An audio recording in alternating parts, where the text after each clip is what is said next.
Baruch Hashem, à travers les médias sociaux, les shiurim, je ne crois pas que le peuple juif n'a écouté autant de cours sur l'éducation que dans les dernières 20 ans.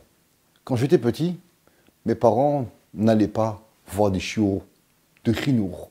Ils faisaient le mieux qu'ils pouvaient, ils demandaient au rabbinim au moment de difficulté, mais d'aller faire du parenting, ce qu'on appelle en anglais, d'aller apprendre à devenir des parents.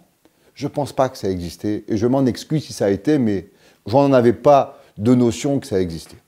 Aujourd'hui, tous les rabbinim, toutes les rabbiniotes, tous les psychologues, toutes les écoles tentent des formations aux parents pour devenir le meilleur parent. Il y avait un jour un rav qui disait « C'est vrai, mais vous savez, les enfants ne viennent pas avec un manuel. Quand le bébé vient sur Terre, il n'y a pas un manuel de comment élever son enfant. » Et on essaye de faire le maximum que nous pouvons dans le bien.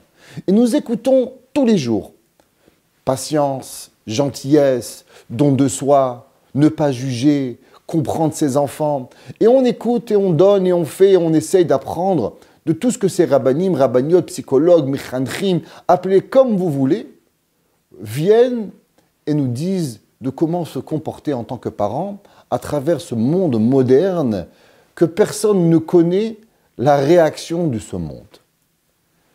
Il y a pourtant dans la Torah un seul et unique exemple d'un enfant que la Torah nous dit d'étudier, qui ne va jamais arriver, et pourtant la Torah en parle.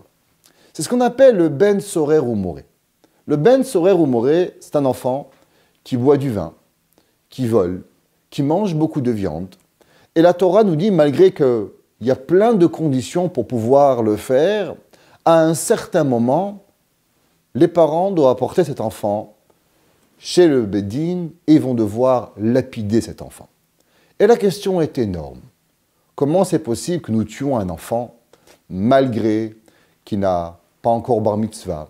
Il n'a fait aucune avéra qui le condamne à mort.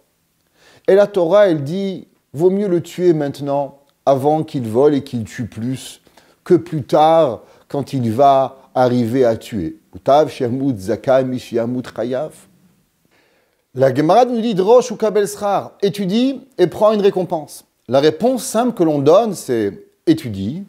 Et vu que tu ne pourras jamais appliquer ce que tu vas apprendre, donc l'étude, c'est ce qu'on appelle de l'étude lishma, seulement pour Akadosh Baruch Hu, sans jamais penser qu'un jour on va te demander une question ou pouvoir appliquer ce que tu as appris.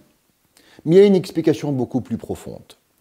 Chachamim nous disent que comment c'est possible qu'un enfant, où est passée toute notre éducation? Où est passé tous les cours de Torah qu'on apprend, à savoir la gentillesse, la patience? Qu'est-ce qu'on fait avec tout ça envers cet enfant? Et là, je pense qu'on doit savoir qu'il y a certains enfants que malheureusement, ils sont tombés dans certaines choses, que tout ce que vous allez apprendre comme cours d'éducation, vous devez le mettre de côté et ouvrir un nouveau livre. C'est ce qu'on appelle les enfants drogués. Un enfant qui se drogue, un enfant qui vole, un enfant qui fait, malheureusement, qui met sa vie en danger, la vie de ses parents en danger, la vie de ses frères et de ses sœurs en danger. Si on prend tous les cours de Torah, alors on va nous dire, faut être patient, faut lui donner, faut l'aimer, faut lui faire. Et avec tout ça, à la fin, les parents sont complètement perdus. Il n'y a pas longtemps, il y a une madame qui me racontait que son fils était drogué et qu'un jour, elle est rentrée à la maison, elle ne trouvait plus rien. Ni fauteuil, ni table, ni chaise, ni bijoux. La maison vide. Le fils avait des dettes de drogue et avait tout vendu pour payer sa drogue. La question est, qu'est-ce qu'on doit faire? Mais rabbin, j'écoute tellement de shiurim, à savoir de patience, d'amour, mais j'ai tout appliqué et pourtant, voici ce qui m'est arrivé. La réponse que j'ai à vous donner, c'est que la Torah nous dit « Veshinantam levanecha ». Tu éduqueras tes enfants, « Vedibar tabam » et tu vas leur parler, et tu vas être gentil, « V'lartechabaderecha » en chemin, et tu seras avec tes enfants la meilleure façon que tu puisses exister. Yaakov Avinu prenait ses enfants comme ses propres amis. Il avait une relation extraordinaire. Mais pourtant, il y a certains moments dans la vie où il faut savoir faire abstraction de cet enseignement père et enfant quand il y a une troisième partie qui rentre. La troisième partie s'appelle la drogue, les envies, comme le Ben Sorer ou Moré. Le Ben Sorer ou Moré qui est alcoolique, qui mange de la viande, qui a des comportements qui ne sont pas normaux. La Torah te dit, tout ce que je t'apprends, tu vas le mettre de côté et tu vas venir ouvrir une nouvelle histoire. Un jour, un rabbin a dit, Amar Rabbi Natan, Ani Raïtiv, je l'ai vu, Veyashavti al Kivro. Je me suis assis sur son tombeau. Et Rav Simcha Zissel dit, mais je ne comprends pas comment il est possible de dire que Rabbi Natan a vu un Ben Sorer ou Moré, vu que la Gemara a tranché qui n'a jamais existé. Et le Rav Simcha Zissel de dire, c'est vrai, j'ai vu un enfant drogué. J'ai vu que les parents n'ont pas pris ça au sérieux. Par la suite, je me suis assis sur son tombeau, pas en tant que Ben Sorer ou Moré, mais en tant que drogué, en tant qu'assassin, en tant que personne qui a fait des choses qu'il ne devait pas faire. En tant que rave, très souvent on me demande qu'est-ce qu'on fait en tant qu'enfant drogué. Ma première réponse est tout ce que vous avez appris sur l'éducation ne s'applique pas pour cet enfant. Il y a des professionnels, il y a des centres de ressources, à savoir quand donner, quand pas donner, quoi donner. Est-ce qu'on donne de l'argent à un enfant drogué? Est-ce qu'on le rentre à la maison? Est-ce que nous avons l'obligation de se mettre nous-mêmes en danger, nos familles, nos enfants, nos petits-enfants, pour sauver une personne? Oui, mais la Torah parle d'amour. La Torah parle d'amour, c'est vrai. Mais la Torah parle aussi de Vechayachi Chaimach, que tu dois vivre. Chaque cas est particulier. Vous dire quoi faire, je ne peux pas vous dire quoi faire. Parce que je ne connais pas votre enfant, je ne connais pas votre situation, je ne sais pas qui vous êtes. Mais une chose je sais, c'est que de croire qu'un parent, qu'un père et qu'une mère, que des frères et des sœurs sont capables de gérer cette situation tout seuls à travers leur maison, à travers leur entourage, sans véritablement d'avoir de l'aide professionnelle. Et quand je dis professionnelle, malheureusement, je ne parle pas seulement d'aide rabbinique.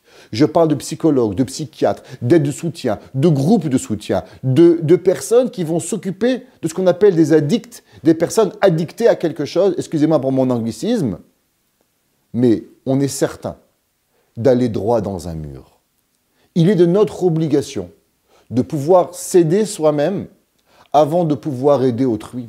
La Torah te dit, si tu as une bouteille d'eau et tu es avec ton ami dans le désert, est-ce que tu partages ta bouteille d'eau ou tu la bois tout seul pour te sauver? La Torah te dit, bois-la parce que tu as une mise de te sauver. Nous avons des enfants, nous avons des difficultés. Penser que je dois tout donner et tout faire et qu'après le bon Dieu m'aidera, c'est possible. C'est possible, c'est la solution. Mais une chose qui est certaine, c'est que nous, en tant que parents, et que malheureusement aux parents avec qui je parle aujourd'hui, qui comprennent véritablement les difficultés qu'ils vivent, croire que d'avoir honte d'en parler, croire qu'on va être capable de s'en sortir juste en essayant avec la gentillesse. La gentillesse, c'est bien. Mais malheureusement, quand ils sont malades, la gentillesse, ils ne peuvent pas répondre à ça. Ils ne peuvent pas concevoir et changer qu'avec la gentillesse. Une maladie qui est difficile, que la Torah te demande, droche, étudie. Ne reste pas inactif. Ne crois pas que tout ce que tu as appris va pouvoir s'appliquer dans du copie-coller avec cet enfant. Cet enfant a des difficultés particulières avec des besoins particuliers. Chaque enfant, chaque personne qui vit ces difficultés doit trouver son propre moyen pour s'en sortir. Mais une chose qui est certaine, croire qu'il est honteux d'en parler est une erreur. Croire que je suis capable de m'en occuper tout seul, il est aussi une erreur. Croire que mon ami du coin va pouvoir m'aider, il est aussi une erreur.